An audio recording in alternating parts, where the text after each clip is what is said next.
Operation Domination is underway. The ultimate game plan to dominate your NFL experience. With your hosts, Dan You gotta be confident about your Achilles when you show up. I got it. Chris Already Dowhouse, hearing about Mr. Pointless and fantasy and Adam LaRue. Don't hope to win. Be great and dominate. I know you're thinking to yourselves, what operation twice in the same week? Yes, that's right. That's exactly what we're going to be doing from now on Thursday nights, because we have injuries we got to talk. We're always looking for. There we go. I'm blowing up my microphone, getting so excited about being on twice this week. Jeez Louise. Yeah, injuries. We got to talk about that. We're always talking about where can we find the edges as fantasy football players. This is where you can find the edges, making sure you get more accurate predictions when it comes to injuries. That's what this episode is going to be all about. Now, as always, I'm your host, Dan Mater, and I have a long-lost co-host for joining the show, Danielle Dubois. You're back. I know, I'm back. It's been too long. Has been way too long. So happy to have you on. I'm happy that we're going to be having you hopefully on most Thursdays. I know you're a busy person, but most Thursdays we'll be having Danielle on to help us break down some of this injury fantasy analysis. Make sure you're following us on your favorite podcast app, Operation Domination Football, available to you wherever you listen to your podcast. And of course, subscribing to the Fantasy Football Advice Network YouTube channel. You can watch us live, comment into the show. We'll try to get to you as we move along. But with no further ado, we need to introduce our very special guest. And now, the moment you've all been waiting for. He's the number one injury medical expert in all of fantasy sports. The one, the only, Mr. Brian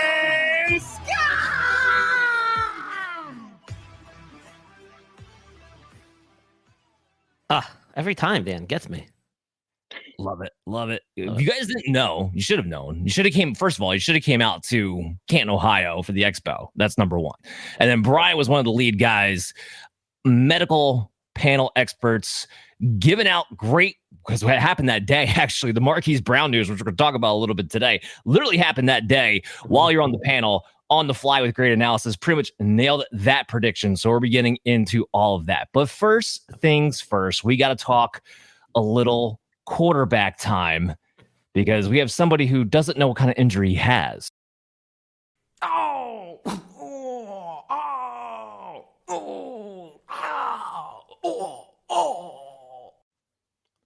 Brian, Justin Herbert denies that it's a plantar fasciitis issue. What would you think it is? Who the freak knows? You can't ask John Harbaugh, though. That's medical analysis there. All right, moving on. I'll tell you who doesn't know for sure is John Harbaugh, because when asked, he humorously was quoted as saying, I'm not qualified to answer that question. And he didn't answer any question at all about his injury, which left everybody kind of like scratching their heads. Maybe it was plantar fasciitis. Maybe it wasn't. Whatever it was, it seems to have started nagging him in the offseason as they headed into preseason, because he didn't suit up for like 2 weeks. They had him in a boot, apparently, which kind of makes sense if he had like an acute exacerbation of some chronic underlying plantar fasciitis. I mean, that's possible. Sometimes to get that to go away quickly, you will put somebody in a boot for a couple weeks and hope that it calms down. Have them do some therapy in the meantime, keep them off the field, because what you don't want is this to become a lingering issue that carries on into the season, because we have seen some players deal with this throughout the year, and then as the season progresses and we get closer to the end, if they're not in contention anymore, they will then sit out for a period of time heading into the offseason at the tail end of the season. So it sounds like it probably was some plantar fasciitis. It sounds like he's gotten over it. He's been quoted it, and the team has been quoted as saying he's 100% ready to go. I've got no reason to think otherwise, so we will have to see how this plays out. Keep in mind, though, plantar fasciitis can rear its ugly head very easily, once again, if he's not fully recovered. So if he isn't, and they're throwing him back out there, that could be a big mistake. That could come back to bite them later. So we'll have to keep a close eye on how he does the first few weeks out of the gate here. Yeah. First, I call BS, and they're lying. It's definitely plantar fasciitis. Second of all, yeah, quarterbacks and foot issues. Not a big fan of it. Didn't go over very well last year when it came to be the case. Yeah. So, Danielle, I haven't been able to talk to you all summer because you've been too busy actually being a professional on this podcast. But with Justin Herbert, this injury news, and the new coaching scheme in general, what's your outlook for looking for Justin Herbert? How much on your fantasy radar is he? I would say he was a lot higher before all the injury talk came up, obviously. I think I was overall very high on him, and I have a very optimistic outlook on the Chargers offense this season, especially because we know what Justin Herbert can do. We've seen what he's capable of. So bringing in a little bit of a new scheme, a little bit more, I feel like, dynamic of an offense is what it's going to be this season.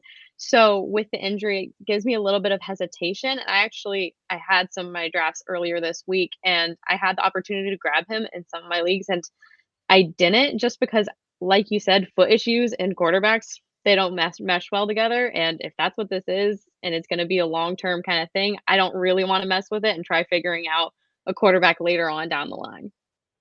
Yeah, I'm with you on that. And this is Justin Herbert's been the classic push-pull between, do you want more volume? Do you want more efficiency? I think the offense has a chance to be more efficient than what we've seen in the past that Herbert's had to run under Joe Lombardi, which was simply shotgun 5 wide, drop back, dink and dunk the whole time. But it's also going to miss the volume, and they're also missing some of the weapons. So Herbert's been somebody who's consistently been a low-end QB2 for me. I think we're echoing the same sentiment there. That's it for the quarterbacks. It's only week 1, thankfully. Running backs, we do have somebody who's kind of interesting because, his teammate was already going to be out for the year. So now we have Packers running back Marshawn Lloyd dealing with a hamstring.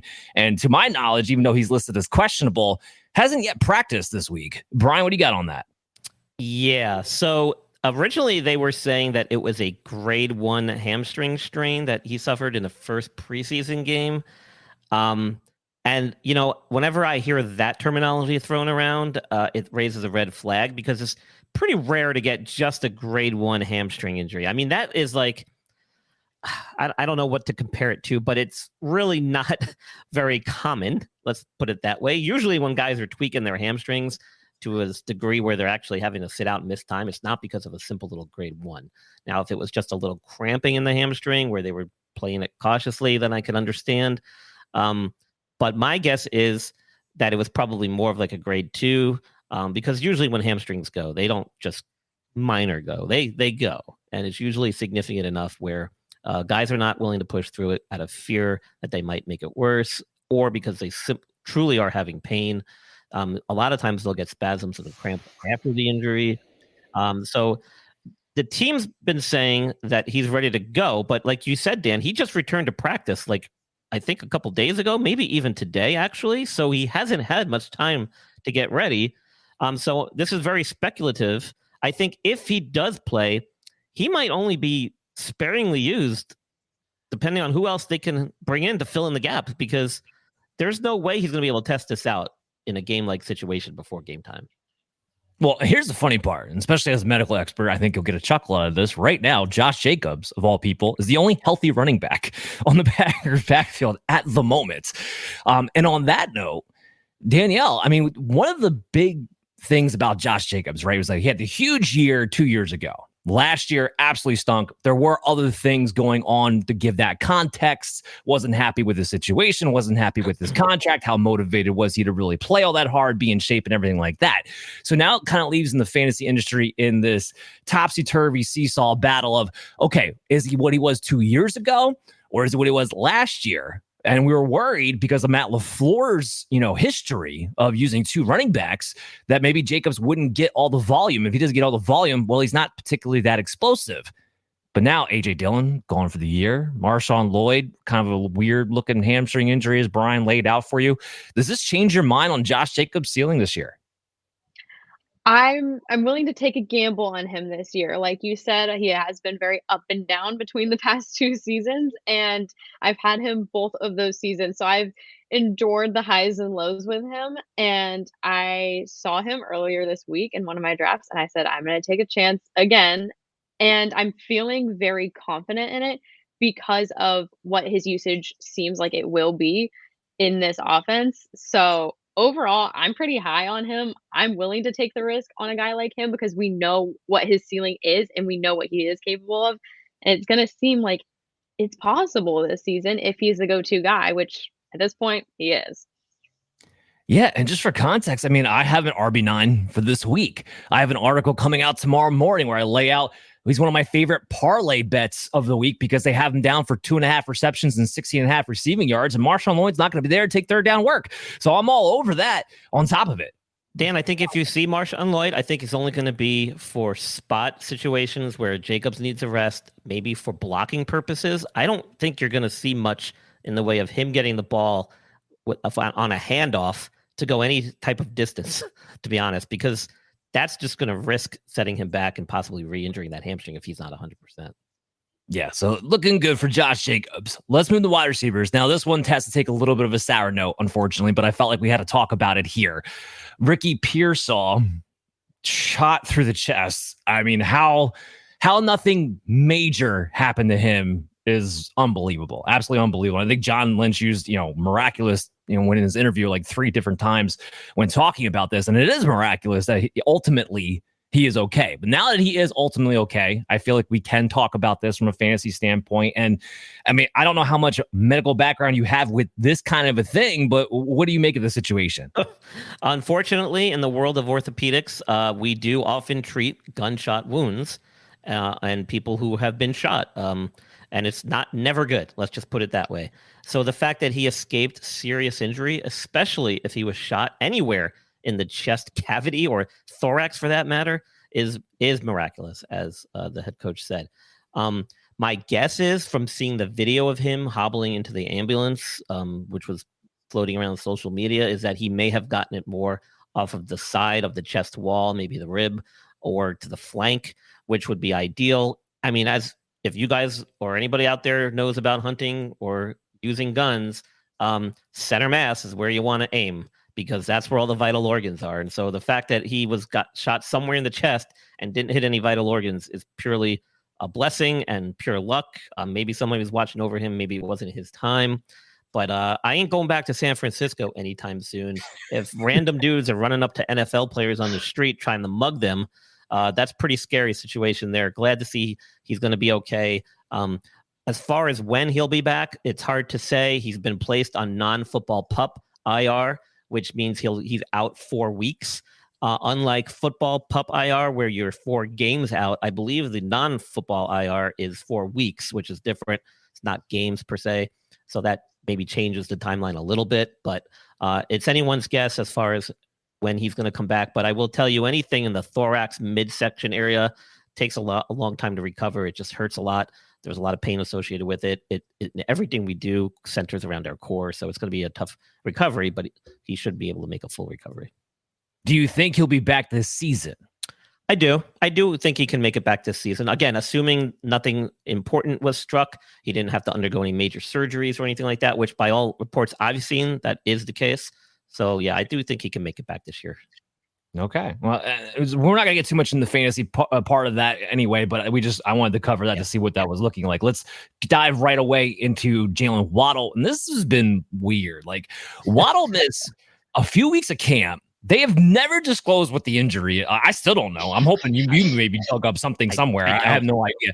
All I can say is that now it does look like he's going to play this week. So I don't know. Brian, what do you think? Yeah. Again, I don't know what it was. Possibly maybe a soft tissue injury that he incurred during off-season training or something. Don't know for sure. He did have an ankle issue a couple of years ago. I think had off-season surgery for that. Maybe it was something with that. It's hard to say. By all accounts, though, he's doing well. He's expected to be ready to go. And a lot of the staff are saying that he could potentially have a breakout year this year. So we'll have to see. Well, to that note, that's why I want to go to Danielle with this, because last year, the whole problem with Waddle last year is he got hurt every single game. And every time he got hurt, I thought he was going to be out for the game and he came back in, but still it limited his production throughout the year. So him being already injured going into week 1, does that simmer you down on Jaylen Waddle at all? Or are you like, look, this Jaylen Waddle, he's due for a bounce back. It's Miami's offense and you're good to go?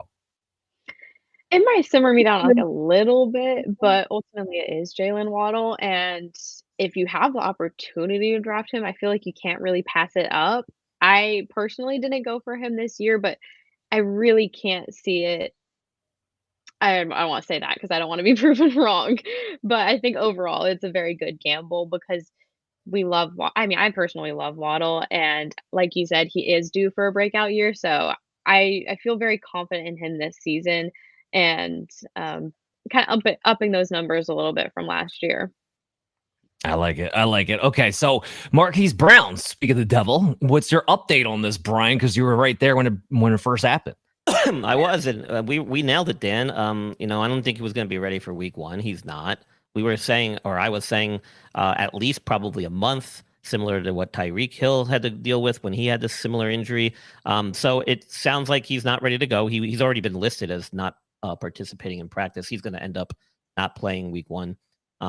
Obviously, we're about ready to kick off here. So I think it's going to be possibly another week or two. But as we get closer to that 1 month mark, that's when I would expect things to kind of ramp up as far as his activity and him getting back on the field. So pay close attention as the next couple weeks come back.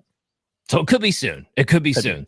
That's the interesting thing. Danielle, I love that I haven't been able to talk to you all summer because I have no idea what your take's going to be. So this is going to be fantastic. So Marquise Brown gets hurt early on, and injuries has always been part of his MO. If it's not his shoulder, it's his hamstring, it's his calf, it's whatever. You got Xavier Worthy coming in, who looks like he could be, I don't know, the poor man version of Tyreek Hill, let's say, because I don't think he's quite on that level, but he was drafted to essentially fill that type of a role. But rookies don't have a great track record, typically speaking, with Andy Reid performing. So what do you make of that situation with Xavier Worthy, Hollywood Brown? Because somebody's going to hit with Patrick Mahomes. Yes, I think Worthy is going to have overall a very good breakout season. I mean, like you said, he doesn't Andy Reid and rookies kind of clash, it seems like. So I wouldn't say I would expect Tyreek Hill numbers from this man, but I think it's overall going to be a very good starting place. And while I'm not necessarily looking at him for fantasy wise this season, I think going forward, I'm going to keep an eye on him because easily next season, if this is a good year for him, I would definitely recommend drafting him next year. I love him already, and I haven't even seen him play a snap in the NFL, so I'm so excited to see him develop. So is that you saying that Marquise Brown greater than Xavier Worthy for this season? For this season, yes. But at least in my eyes, but I think as soon as it comes 2025, it's all going to switch. I tend to agree. All right, so Josh Downs, it's not looking good for him dealing with that ankle injury, and he's been out for a while. So, Brian, what do you make of this? Yeah, he's been out almost 4 weeks, but it's not surprising because they said it's a high ankle sprain. They called it mild. Again, this is one of those things. There's no such thing as a mild high ankle sprain. Like when you have a high ankle sprain, that's a tremendous amount of force. There's different ligaments involved. Those take a long time to recover. Most of the time, they're at least a moderate degree.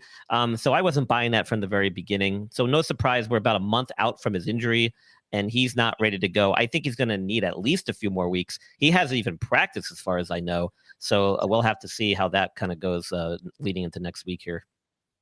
I mean, obviously we knew Michael Pittman was going to be getting number 1 targets anyway. That was never really a question.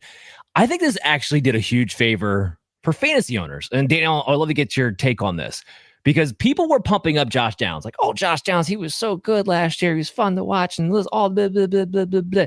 Yeah, here's the thing. Josh Downs had a nice little stretch at the end of the year, but with Anthony Richardson, and it wasn't a big sample size, but with Anthony Richardson, you're talking about a wide receiver 76. Why? Because Anthony Richardson can't make more than one read. So I think this actually did a huge favor for fantasy owners. I don't know. What do you think about that? I personally tend to agree because as we know in the fantasy world, as soon as a player has one good season, everybody rushes to him the next year and says it's all going to happen again. He's clearly going to be my savior of my team. And I just don't see that being the case to begin with here. So I think, honestly, I feel like that's going to humble a lot of people. And that's kind of helping out. I feel like a lot of fantasy users that have that mindset. So automatically, I feel like that was a blessing. But also for Pittman, automatically, he was going to be the number 1 guy. But it does allow a little bit more concentration between Richardson and him. Absolutely. Brian, it wouldn't be an injury inquiry episode if Mike Williams was not a name on our list for, I don't know, ever. Yeah. So go ahead, talk about Mike Williams. So, he's coming off an ACL, was activated off PUP and has been practicing for a few weeks now. But keep in mind, he only played 3 games last year. So it's really going back to 2022 where he had any significant football game time. 3 weeks into the last season, it's not much time. So, he's cleared. He's doing his thing. The Jets have said they're going to take him along slow. They're already putting a snap count on him heading into week 1. And I think that's probably the wise thing to do. He's 30 years old, and statistics will show that at that position, at that age, coming off of an ACL injury, the first season back, guys do struggle significantly, and their production does drop off. So we will see, in all likelihood, when he steps back on the field, a significant dip in his production. So, Daniel, here's the thing. So, depending on the size of your league, you either drafted Mike Williams like really, really late as a sleeper, or he's still hanging out on your waiver wire. And here's the other thing. Assuming Aaron Rodgers plays more than 4 plays this year, there should be a second receiver who's fantasy relevant. There's always has been. And usually a second receiver is a touchdown maker. That's the whole reason Alan Lazard even has a career, because he had 10 touchdowns with Aaron Rodgers. And we're dealing with guys who like Xavier Gibson, who were late round rookie picks, like talked about and hyped about. So when you look at Mike Williams, like, well, he's more talented than those guys. Even if, Brian's right and he's 70% of himself, still more talented than those guys. So is he on your radar because of Aaron Rodgers? Or you're like, look, he's dealing with a knee. He's always hurt. We don't know what Rodgers has. We don't know what this offense has outside of Garrett Wilson, Breece Hall. And I'm not going to bother wasting my time even looking at him as a sleeper. Which way do you fall? As a Patriots fan, I don't know if this is really like making my decision or not, but ultimately I'm steering clear of him. I also have had a history of just being burned by every time I've picked up Mike Williams, so maybe I just have a little bit of bad blood for both of those reasons. But personally, I'm avoiding it. I'm looking towards the other players on this team at this moment, just because in my mind, worst case scenario, and I not feeling the most confident in Williams. So kind of looking at anybody else / anybody else not on the Jets. Oh, that would be better if I could actually have my volume up. Our pets' heads are falling off. Yeah, that's how Danielle feels with the Jets. All right. So with that, we have Brandon Cooks, who's dealing with a little bit of a knee issue. So Brian, what do you have on this? It doesn't sound like it's serious. Apparently, he came into camp and has been having some knee soreness for the past couple of weeks, along with some other personal issues, whatever that might be. But he was actually removed from the injury reports today and is said to be a full go for game time this weekend. So, he's an old man. He needs to take it easy, because my number one sleeper is Jaylen Tolbert, and I kind of need Brandon Cooks to get the hell out of my way so that can come to fruition. Look, and Daniel, you could tell me if I'm crazy if you want to. Now, I've been on Tolbert from a dynasty standpoint for 2 years now. I've been waiting for this moment, this exact moment where he finally grabs hold of the wide receiver 3 position. His skill set reminds me a lot of Michael Gallup, which is why I can see it really working out on the Dallas Cowboys, because he is that perimeter wide receiver who can track the ball well down deep. He's not necessarily a big yards after catch guy. He's not necessarily a huge route runner, but there's a certain role he can play on the other side of CeeDee Lamb. And Brandon Cooks hasn't had more than 700 yards in 2 years now. Looks like he's getting older, had trouble separating last season. Now he's dealing with the knee soreness and personal issues and everything else going on. And I'm looking at Dallas. They have Rico Dowdle, Dalvin Cook, Ezekiel Elliott. They ain't running the football. I know that. So they're throwing the ball 600 times this year. So what do you think about my Jaylen Tolbert sleeper of the year? I honestly don't hate it. I don't know if we're both crazy or what, but I honestly like it. It's kind of time for him to have his breakout season, it feels like. And so with him moving into that wide receiver 3 spot, like you said, it's not insane, especially like you said, the running back room is just wow. That's all I can say there. They brought back Ezekiel Elliott, and that's the most hope that they have for running it. So when it comes to throwing the ball, I feel like Dak Prescott is going to need to look at his options very clearly and hopefully Jaylen will be one of those go-to guys now. So I don't think it's too far off. All right. See, I like that. Danielle is in my corner. I like it. I like when Danielle's in my corner when it comes to that kind of stuff. By the way, I need a meme with a bunch of old people and walkers every time I talk about the Dallas Cowboy backfield. I need that going across the screen when that gets brought up. All right. So last but not least, and our only tight end that we're going to talk about, because we took some other guys off because they're practicing full and going to be fine. But we do have Brock Bowers, the big number one rookie, long anticipated. As a dynasty player, and you guys know this as dynasty players, we've been waiting for Brock Bowers to come to the NFL for a minute now. Like, we're waiting it. So now he's finally there, and he's dealing with a foot issue. Brian, what's going on? Whenever you hear about foot issues in NFL players, you always get concerned about the dreaded Liz Frank. It doesn't sound like that was what happened here. He got injured in preseason week 1 game, and Antonio Pierce said that, being a rookie and everything, we just sat him out as a precautionary measure, not to make him hurt himself, essentially, by practicing through something he probably shouldn't have. So they're saying he's going to be ready to go. Doesn't sound like it's anything serious. He was quoted as saying that he would have been ready to play a couple weeks ago if needed. So it doesn't sound like it's anything to worry about. Good news all around there. Get on the field. I spent 3 first-rounders trading up to go get you. Get your butt on the field. Sure he will. No, it's just all that culmination of I've been waiting for this. I know. But from a redraft perspective, because everyone's really, mostly in redraft mode right now. I do have Brock Bowers, and I had to fight this. I do have him as my tight end 12 coming into the season, my draft rankings. And this week I have him further down because of the injuries and all that stuff. But yeah, I'm just looking at I know rookie tight ends typically do not do well. And I know that we can't go off of last year, which was fantastic from the Sam Laporta perspective and all of that. We can't get carried away. And I typically do not when it comes to tight ends. I actually am very anti-rookie tight end, normally speaking. But Brock Bowers, he's not a tight end. He's a weapon. He's a weapon. Here's the problem. Luke Getsy's his offensive coordinator. Gardner Minshew's his quarterback. That's the issue. So, Danielle, where did you have Brock Bowers coming into the season?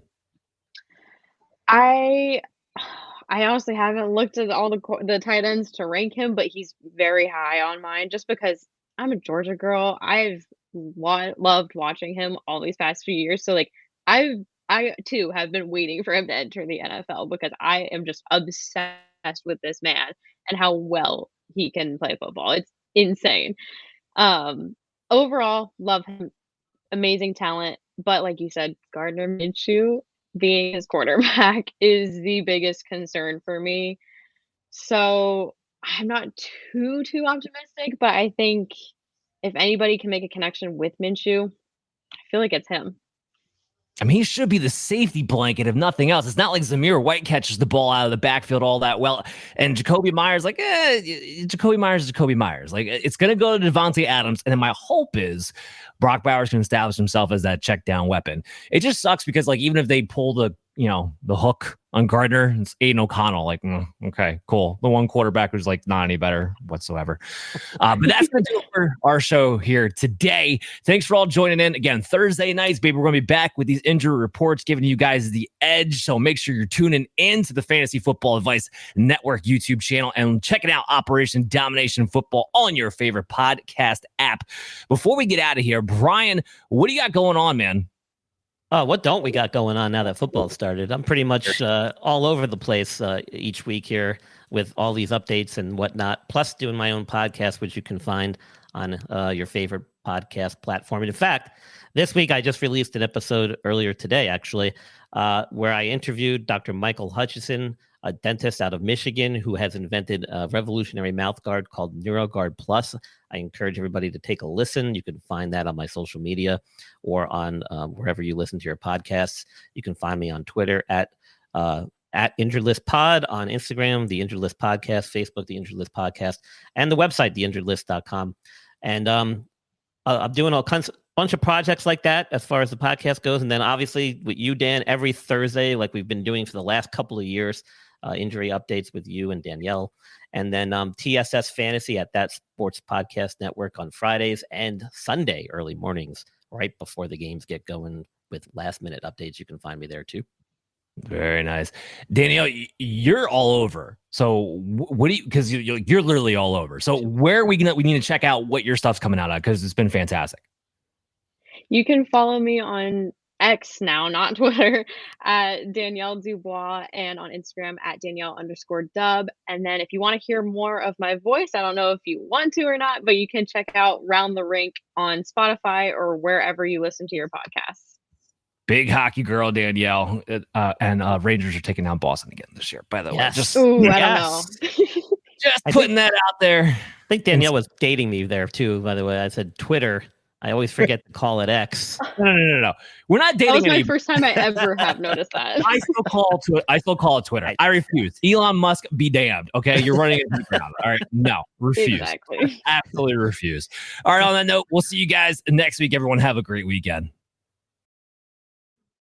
Hey there, I want to thank you for watching Operation Domination today. And if you're enjoying the show, there are some ways you can help support us. You can go to podchaser.com/Operation Domination and leave us a 5-star review. And you can do this on any podcast platform or on our YouTube page when you go to @FF Advice Network. This completely helps out the show be able to grow, and also leave us comments to let us know how we can curtail the show to you, because you are the most important member of the show. So again, go to podchaser.com/Operation Domination to leave a 5-star review and leave a comment wherever you listen or watch the show, and we'll help better serve you.